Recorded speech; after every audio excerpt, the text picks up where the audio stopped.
কেউ যদি আপনাকে কখনো তার নিজের দুঃখ বোঝায়, একটু শ্রদ্ধার সাথে মনোযোগ দিয়ে তার দুঃখের কথাগুলো শোনার চেষ্টা করবেন।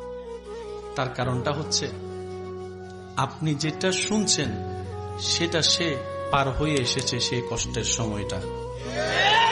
আপনি শুনতে যদি বিরক্ত হন এই সামান্য সময়ের কথাগুলা, সে তো সেটাকে বহন করছে দিনের পর দিন, রাতের পর রাত।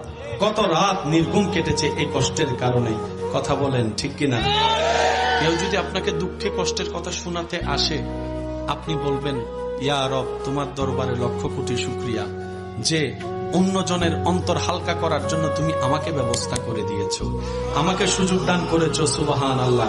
কারণ সে যদি আমাকে শোনায় একটুখানিও শান্তি পায়, এই অশান্তির সময়ে, অশান্তির যুগে, অশান্তি দুনিয়ায় যখন কেউ কারো শান্তি দেখতে পারে না, সে সময়ে যে একটু শান্তির ব্যবস্থা তুমি আমার মাধ্যমে করে দিচ্ছ, ইয়া রব, তোমার কাছে লক্ষ শুকরিয়া।